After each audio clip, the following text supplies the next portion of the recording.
In this video we're going to be transferring all the parts across from the Z11 into the Survivor. Now to start with we're going to need to take off the side panels. We remove the Z11s first and then the Survivor. So there's going to be a couple of videos on this transfer. In this video it's probably just going to be removing parts from the Z11 itself, and then in the next video I'll be putting them into the new case.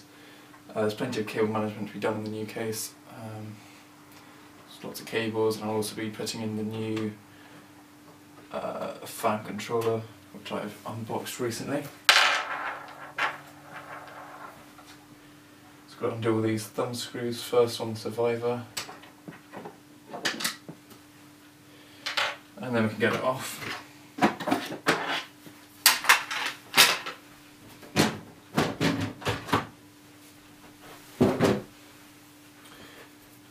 There we go, both cases are open.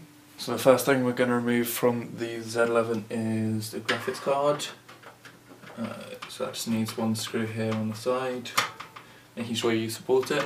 This graphics card doesn't have any extra PCI power or anything like that, so there's no cables to unplug for it. There you go, that comes out, and we just set it over to one side. Now, next we're probably going to want to unplug all of the cables, so that will require the removal of the other side panel. And then we just go ahead and unplug them all.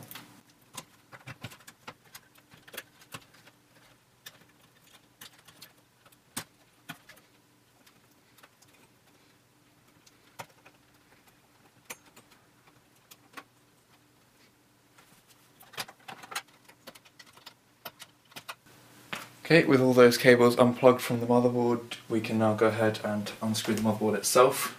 And then once we've got that out, we will go ahead and remove the power supply and the SSD and the hard drive and all the case fans. Before we remove the last two screws from the motherboard, it'd probably be a good idea to unscrew the H60 radiator from the bottom, so that we can take that out with the motherboard, which will save us from having to reapply thermal paste and everything. You can just move it straight over into the new case. So take that top fan out and stick it out of the way somewhere. So we've got these screws here to undo, and then we can take the H60 out and the motherboard too.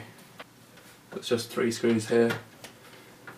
You only really need 2 to hold on a radiator or a fan, but I had 3 to hold the fan in place before I put the radiator in, so I was just a short one going through the case into the fan, so that the fan was in the right place when I tried to put the radiator on.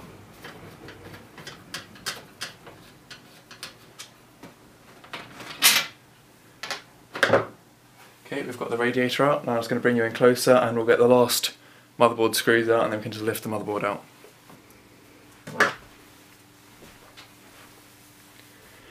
So we've got 2 screws, one here and one here, and then once we've got those out, we'll be able to just simply lift it out and put it to one side. So there's the last screw out, making sure that we hold on to the radiator.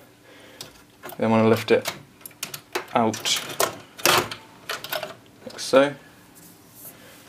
Just hold it by the CP block.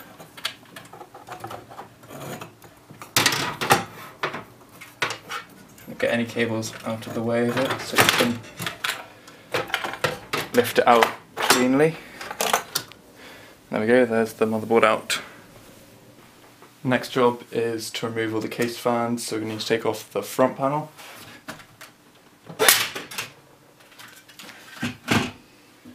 There's the front panel off. Now I need to remove the top panel, which has some tabs on the inside.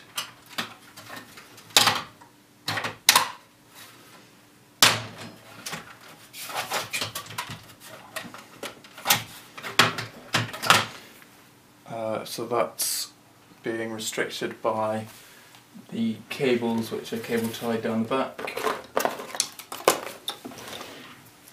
So our snippers go on to.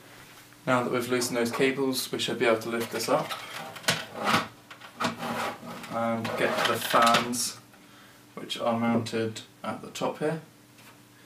These are mounted with the vibration isolation mount, so you just need to take off the rubber discs and then they should just pull out. Now you can simply just lift them out from the bottom.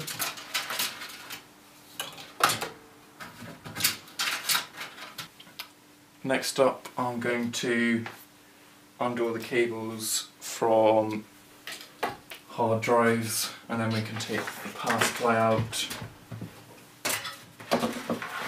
and also so the undervolt cables out, and the SATA cables are also now out apart from the SSD.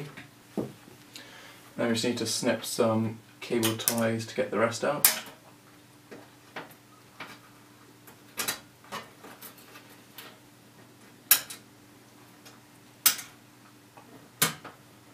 Okay, so the SSD is now unscrewed and we can just lift it out and put it into the new case. And these fans can now come out too.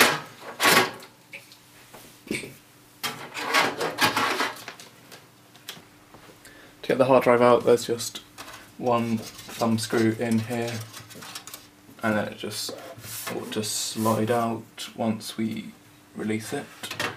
There you go, there's the hard drive out.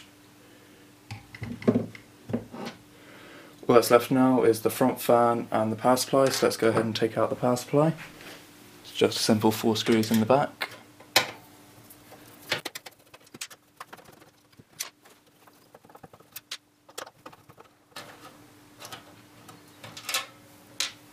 Okay, now they're out, we can just pull it out the front.